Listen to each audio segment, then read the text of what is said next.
City from waste project બનાવ્યો છે.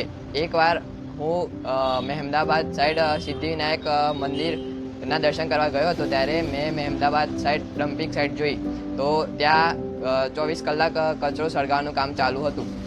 આ પરથી પછી થોડા દિવસ રહીને અમારા સ્કૂલમાં સાયન્સ ફેર આવ્યો, તો મેં સાયન્સ ફેરમાં પાર્ટિસિપેટ કર્યો. તો પછી ટોપિક શાના પર પ્રોજેક્ટ બનાવ્યો એના વિશે વાંચવા લીધો.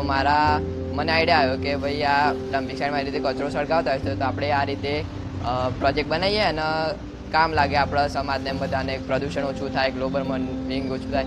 એટલા માટે આ ઇલેક્ટ્રિસિટી ફ્રોમ વેસ્ટ પ્રોજેક્ટ બનાવ્યો છે. બોક્સ બનાવ્યું છે, જાર બોક્સની અંદર કચરો સળગાવવાનો, એની આજુબાજુ અમે હીટિંગ પેનલ લગાવ્યા. હીટિંગ પેનલ શું કરે? ઉષ્મા ઉર્જાનું વિદ્યુત ઉર્જામાં રૂપાંતર કરે. એ રૂપાંતર થયેલી ઉર્જા બેટરીમાં સેવ થાય અને સેવ થયેલી ઉર્જા આપણે રાતે સ્ટ્રીટ લાઇટમાં બધા વાપરી શકીએ. અને જે કચરો સળગાવે, જે પ્રદૂષણ થયું એનું શું? તમે ઉપર જે પોલ્યુશન જે થયું ધુમાડો, એ પાઇપ દ્વારા ટેન્ક મૂકી છે. ટેન્કમાં જે પાણી છે, એ જે પ્રદૂષિત પાણી જે ધુમાડો છે તે પાણીમાં આવશે. પાણીમાં અમે વોટર પંપ મૂક્યો છે. પ્રદૂષિત પાણી ફિલ્ટરમાં આવશે. 2 ફિલ્ટર મૂક્યા છે.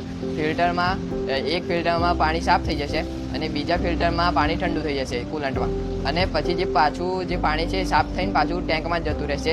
એ ટેન્કમાં અમે જે ઠંડા પડેલો જે કાર્બન હોય ને પાણીની સપાટી પર તરે, એટલે જે તરેલો કાર્બન છે ને એ અમે રોલર મૂક્યું છે. રોલર જે ફરે ગોળ ગોળ, એટલે બધું કાર્બન એ રોલરની સપાટી પર આવી જાય. એટલે એ કાર્બનને આપણે ટાયર બનાવવા, મેદી બનાવવા, કાર્બનની પ્રોડક્ટ બનાવવા આપણે વાપરી શકીએ.